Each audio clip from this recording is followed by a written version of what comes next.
제가 정말 가슴이 더 무너져가지고 저도 먹고 살려고 전화를 하는 건데. 전쟁에서 가장 중요한 게 뭡니까? 밥도 안 주고 총알도 안 주면서 싸우라고 하면 어떻게 싸웁니까? 정부가 정한 방역 기준을 따르느라 영업을 제대로 하지 못한 분들을 위해 적절한 지원이 필요하며 이를 제도화하는 방안을 검토해야 할 때라고 생각합니다.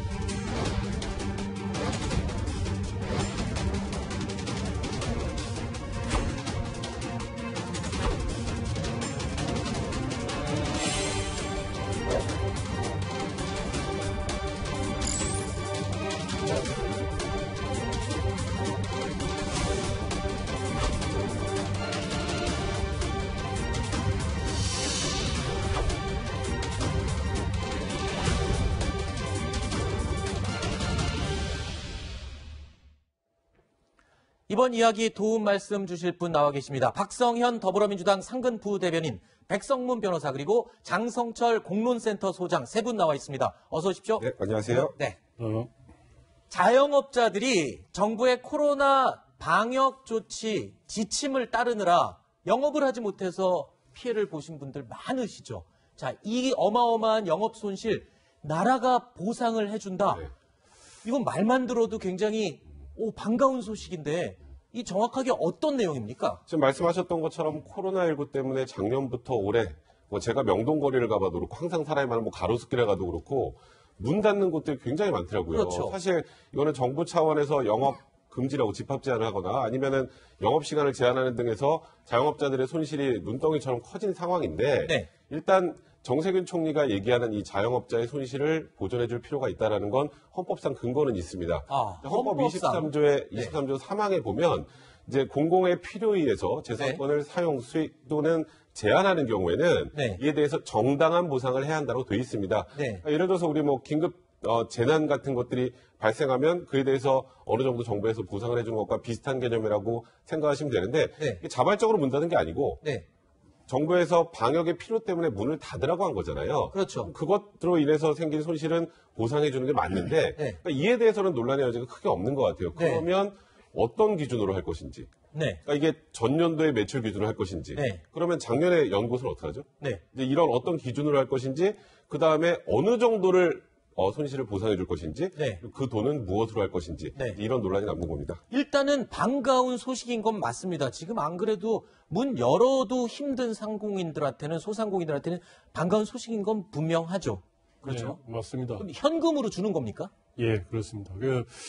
그 이제 구체적인 어떤 방금 말씀하셨다시피 여러 가지 이제 고려할 점이 많기 때문에 이제 구체적인 이제 논의를 더 해보고 또 이제 정책적 조율도 필요한 것인데 우선 이 소식 자체는 이것만으로도 이제 자영업자 소상공인들한테는 굉장히 반가운 소식이죠. 사실은 소식만 갖고는 안 돼요, 이제. 그렇죠. 예. 그걸 해야 됩니다. 그래서 이제 좀 이제 적극적인 의지를 가질 필요가 있는 것이 사실 국민적 공감대도 좀 필요한 것입니다. 그렇죠. 우리가 코로나 방역에서 한국이 비교적 선방했고 이것을 이제 K 방역이라는 이름으로 이렇게 자랑도 하고 있습니다. 그게 정부의 자랑이 아니고요. 우리 국민 전체가 잘했다는 것입니다. 근데 이제 그 속에서 기존의 이렇게 월급 생활자라든지, 아니면 대기업 종사자라든지, 이런 부분들은 오히려 또 경제상이 더 좋아졌어요. 이제 상대적으로 좋아진 이유가 우리나라가 상대적으로 방역을 잘했기 때문에 그런 것이거든요. 예, 그 밑바닥에는 저런 소상공인 자영업자들의 그 눈물겨운 고통이 있었다는 것입니다. 이제 언제까지 무상으로 저런 희생을 강요할 것이냐, 이거는 이제 진작에 이제 문제제기가 됐던 것이고, 지금 다른 어떤 의원들도 의원 입법 발의를 많이 했습니다. 그래서 이제 본격적으로 정부가, 기재부가 이것을 잡고 한번 이제 구체안을 한번 내보자. 이것이 이제 당정의 의지입니다. 기재부가 잡고 해보라고 총리가 지시를 한 거죠, 지금. 그 상황인 것 같습니다. 그런데 이런 정책, 국민들이 환영할 만한 정책에는 항상 문제가 있습니다. 가장 중요한 거, 재원, 돈. 이게 어마어마한 돈이 지금 예상이 된다고요. 어느 정도죠? 100조 얘기도 나오던데요. 넉 달에 100조. 그렇습니다. 지금 여당 의원님들이 발의하신 입법안에 의하면은요, 두 가지예요. 하나, 민병도 의원 발의한 거 보면 한 달에 필요한 예산이 24조입니다. 한 달에 24조요? 예, 그렇습니다. 그럼 작년에 4개월 동안 영업 제한을 했으니 그러면 대략 100조가량 들어갑니다. 강훈식 의원님이 발의하신 내용 같은 경우에는 한 달에 1조 2천억 정도 들어갑니다. 그럼 4개월 따져보면은 대략 5조 정도 들어가는 거죠. 그럼 대략 100조냐, 5조냐 이런 상황인데 격차가 너무 큰데요. 재원 마련하는 건 두 가지 방법밖에 없습니다. 하나는요. 다른 분야에 투자되는 예산을 줄여가지고 여기에 재원을 마련할 것이냐라는 것과 지금처럼 국채를 발행해서 빚내서 이런 재원 마련한다 이건데 가장 쉬운 행정과 복지는요. 빚내서 나눠주는 거예요. 그렇기 때문에 이것은요. 좀 더 면밀한 조사와 계획, 전문가들 간담회, 영향 다 따져보고 해야 될 부분이다라고 말씀드리고요.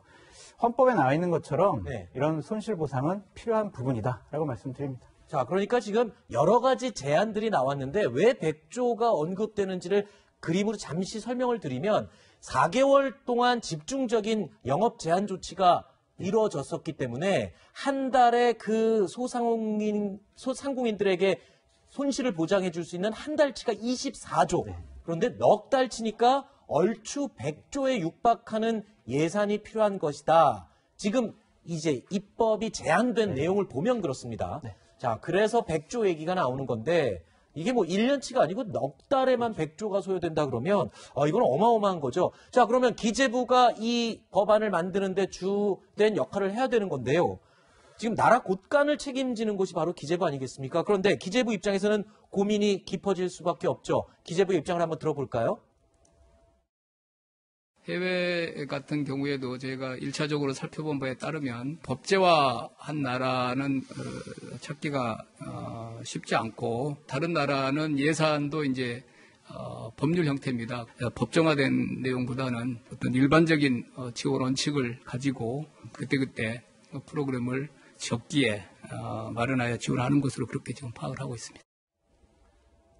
그러니까 총리가 얘기를 했습니다. 자, 이거 손실보장제를 법제화해서 만들어서 이 돈을 보상해 주자라고 했더니 곳간을 책임지는 기재부에서 외국을 조사해 봤더니 이거를 뭐 그때그때 임시로 주긴 하지만 법으로 만들어서 주는 나라가 없더라는 겁니다라고 얘기를 했다는 겁니다. 그랬더니 총리가 버럭 화를 내면서 이렇게 얘기를 했습니다. 여기가 기재부의 나라냐? 만들어야 한다라고 강력히 주장을 했다는 겁니다. 이렇게 얘기가 나오자 기재부는 또 며칠 만에 입장이 바뀌어서 어떻게든 지금 한번 만들어 보겠다라고 얘기를 하는 건데 지금 조금 무리해서 밀어붙이는 건 아니냐 이런 느낌도 없지 않아 들기도 하거든요. 버럭 화내셨다고 그래요. 총리께서. 경로했다라는 언론의 보도가 나오고 있습니다. 그러니까 이거 마련을 해야 된다라고 했더니 기재부에서는 이거 법제화된 나라가 없어가지고 저희들 찾을 수가 없어요. 재원 어떻게 마련해요? 라고 했더니 만들어. 그러면서 총리께서는 TV에 나가서 방송에 나가셔가지고요. 개혁 세력에 저항하는 세력이다. 라고 말씀하셨는데. 개혁 세력에 저항하는 세력이다. 기재부를 향해서요? 그랬습니다. 그러니까 총리께서 그러시면 안 된다고 생각이 들어요. 기본적으로 총리는 행정부를 통과를 하잖아요. 그렇다면 조율을 하셨어야지 외부에 나오셔가지고 공격을 하는 것은 정치인이 할 일이거든요. 다른 의미가 있지 않느냐라는 비판으로부터 자유로울 수 없는 부분이다라는 다른 의도라면 어떤? 총리께서는 이제 대권의 꿈을 계속 말씀하고 계시잖아요. 본인의 대권 후보로서 하나의 성과로 이거를 드러내신 것이 아니냐라는 오해를 받을 마음을 좀 얻고 싶다 뭐 이런 건가요? 그렇습니다. 이낙연 당대표 같은 경우에는 이익공유제 하고 있고요. 이재명 경기지사 같은 경우에는 10만 원씩 가주겠다고 하죠. 그런 것들을 자기 브랜드화하고 있잖아요. 그거를 삼으신 것이 아니냐라는 비판이 있는데 그러지 않았으면 좋겠다는 생각이 듭니다. 설마 그러진 않았겠죠라는 믿음으로 여쭙습니다. 총리가 혹시 자기 정치를 하는 게 아니냐, 자기의 선심성 정책을 내뱉는 게 아니냐는 지금 우려에 지적을 해주셨는데 어떻게 보십니까? 우리가 이제 조금 이렇게 시간을 앞당겨서 이제 뭐 몇 주 전만 돌려보면요, 정세균 총리 국회에 나가서 답변 도중에 소상공인들의 어려움을 이렇게 말씀하시면서 눈물을 흘렸어요. 그렇죠. 울먹. 그게 이제 크게 이제 뉴스에 보도되지 않았습니까? 이제 우리가 그 의원들이 정부에 입각하는 문제에 대해 가지고 뭐 일부 뭐 비판적인 이야기도 있습니다만은 대체로 의원들이 입각해서 행정의 일선에 나서면은 그 국민들과의 공감 능력은 굉장히 뛰어납니다. 아, 그렇죠. 얼마 전에 하죠. 능력이고. 박영선 장관이 시장에 가서 또 소상공인 그 자영업자 어려움을 들으면서 또 눈물 짓지 않았습니까? 그랬죠. 예. 그래서 이제 정통 관료들이 네. 특히 이제 기재부 관료들이 이제 뭐 재정의 균형이라든지 이제 이런 것들을 생각하면서 쭉 자기 업을 해오던 사람하고 네. 정치인들이 그 지금 총리 관료로 간 경우하고는 먼저 공감 능력이 다르다는 걸 먼저 말씀을 드리고요. 네. 그래서 이제 이런 문제가 제기됐을 때 기재부에서 네. 총리의 어떤 그 명인데 거기에 대해서 그 첫 반응이 해외 입법례가 없다. 이런 반응은 정말 실망스러운 것이고 거기서 아마 경고의 말씀하신 것 같아요. 정확하게. 근데 네. 물론 기재부도 이렇게 소상공인들을 지원해야 된다는 데서 반대하지는 않을 겁니다. 네. 근데 이제 첫 보이는 모습이 소극적이었기 때문에 이렇게 이야기를 한 것이죠. 예. 네. 일단 뭐 기재부 입장에서는 지금 부랴부랴 총리의 이 불호령이 떨어지는 거 아닙니까? 지금 무슨 소리 하냐? 뭐 개혁 세력에 반대하는 사람들이냐? 뭐 이렇게까지 얘기를 했으니 일단 준비는 하는 것 같습니다. 그런데 이게 여의치가 않군요. 사실 이게 진짜 어려운 문제예요. 네. 지금 이게 당위적으로 자영업자들의 손실을 보상해줘야 된다는 건 네. 다들 공감을 하시지만 그렇죠. 아까 말씀하셨던 것처럼 지금 뭐 100조 얘기도 나오고 네. 또 아까 강훈시공 같은 경우는 그러니까 임대료를 최저임금 정도 수준으로 맞춰서 네. 지원해주는 거 1조, 그것도 한 5배 하면 5조 정도 될 것 같습니다. 네. 그리고 이게 문제는 언제 끝날지 몰라요. 코로나19 상황이. 그렇죠. 그렇죠? 그러면 이 관련된 재원을 어느 정도까지 확보할 수 있느냐가 1번. 네. 그리고 아까 말씀드렸던 것처럼 정당한 보상이 어디까지 이루어질 수 있는가. 그러니까 정당한 보상의 범위가 또 이제 결정이 되어야 될 거고.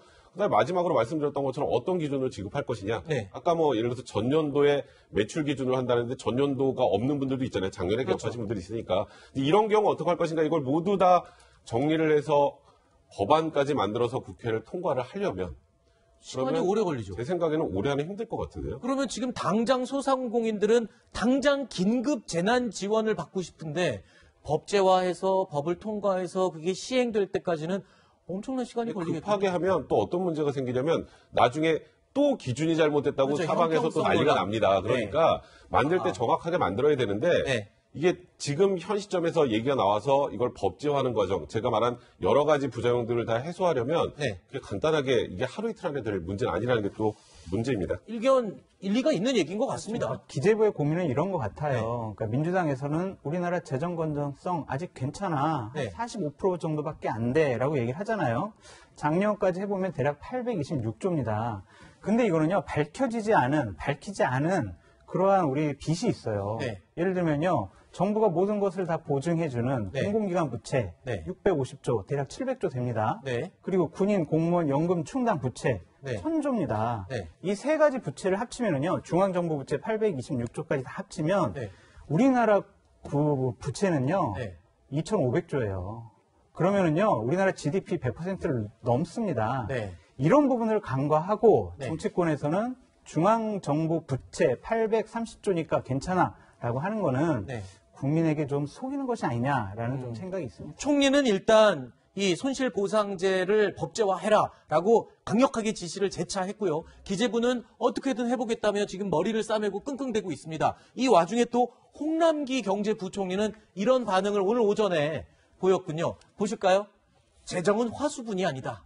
뭐 그냥 마구 꺼냈어도 계속 재물이 나오는 그런 환상의 화수분 뭐 이런 게 아니다라는 지적을 했잖아요. 지금 보면 지금 행정부 내에서도 이렇게 의견이 좀 많이 갈리거든요. 박세균 부대변인님 어떻게 보십니까? 예, 재정은 화수분이 아니다라고 말씀하시는 저 말씀도 맞는 말씀이죠. 맞는 말이죠. 예. 그래서 이제 그 재정의 범위 안에서 저희 범위 안에서 어떻게 묘안을 짜낼 것이냐. 이것 때문에 사실은 기재부 공무원들이 있는 이 존재 이유가 아니겠습니까? 네. 찾아야 되는 것이고, 그것이 이제 또 필요하면 이제 국채를 발행해서라도 찾아야 되는 것이고요. 그리고 이제 이렇게 생각해야 됩니다. 이제 국가가 이제 그 국민들한테 이제 뭘 해줄 거냐, 네. 이제 어디까지 이렇게 해줄 거냐, 이제 이걸 좀 생각해봐야 되는데, 아까 방금 말씀하신 대로 국가 부채의 문제는 각 나라마다 기준에 따라서는 네. 뭐 공공기관, 공기업을 포함하면은 이게 뭐 고물같이 늘어날 수도 있는 문제입니다. 그런데 네.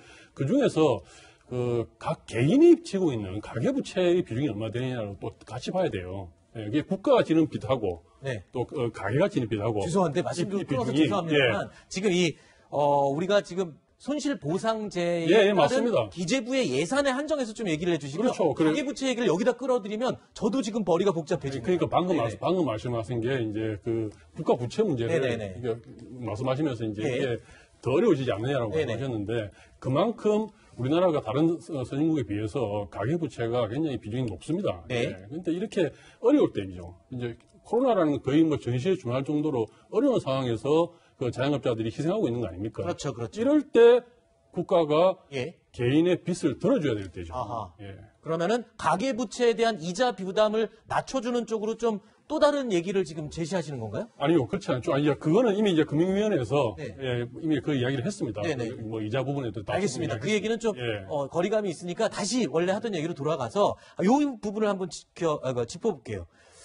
지금 법제화를 해야 된다라는 부분에 지금 총리는 집중하고 있거든요. 그런데 생각해 보십시오. 지금 이게 코로나가 언제 끝날지 모르는 상황이고 또 코로나가 없어질 수도 있고 이럴 때에 그때 일시적으로 재난지원금을 지원하는 거는 괜찮지만 법제화를 해버릴 경우에 발생할 수 있는 문제점들이 또 여러 가지가 있다면서요. 이게요, 법제화를 해놓으면 그게 고중비용이 됩니다. 그래서 그러한 재난이 왔을 때 계속 이 비용들을 지출할 수밖에 없어요. 국가 재정이 과연 감당할 수 있느냐라는 것이고요. 법제화할 때 가장 중점적으로 중요하게 우리가 파악하고 기준으로 삼아야 될 것은 지속 가능하냐라는 차원에서 우리 접근을 해야 합니다. 코로나 이거 올해 끝날지 모르잖아요. 또 다른 재난이 있을지도 모르잖아요. 그런 경우에 최소한으로 국가 재정이 감당할 수 있는 수준으로 해야 된다라는 것을 말씀드리고요. 중요한 것은 정세균 총리께서 오해받지 않으시려면요. 급속하게 빨리빨리 진행을 해서 4월 7일에 있을 서울시장 선거 전에 빨리 이게 법제화 된다든지 아니면은 본인 총리 재직 시절에 이것이 법제화 된다든지 그렇게 급하게 추진하면 안 된다. 라는 말씀을 드립니다. 알겠습니다. 박성현 부대변인 제가 아까 말씀 끝나서 너무 죄송해서 입장을 좀 밝힐 기회를 더 드리겠습니다. 그러니까 제가 뭐 그 다른 말을 하려는 게 아니고 현재 이제 소상공인 자영업자를 포함해서 국가의 빚의 비중보다 다른 나라에 비해서 가계부채의 비중이 높다는 것입니다. 사적 영역에서. 그래서 이제 여기서 많은 부분들이 자영업자 소상공인들이 그 부분을 차지하고 있으니까 더 이상 이 소상공인들한테 무거운 짐을 지우기보다는 국가가 제도적으로 해줄 수 있는 방법이 있으면 찾아야 된다. 그리고 또 하나는요. 아까 24조 말씀하셨는데 그게 이제 민명덕 의원 아니고 강호식 의원 아는요.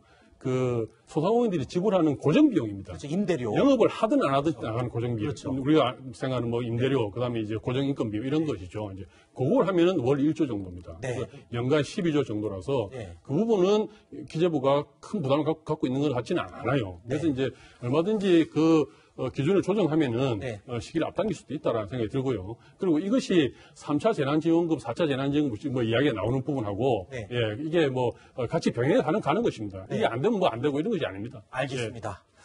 어쨌든 우리 국민들 특히 소상공인들 입장에서는요. 이거 준다 법제화한다 뭐 어떻게 됐든 간에 이러다 말아버리면 더 속상한 겁니다. 분명히 뭐가 됐든 간에 실질적인 도움이 될 수 있는 뭐가 결과물이 반드시 나와야 된다는 걸 꼭 염두에 두시기 바랍니다.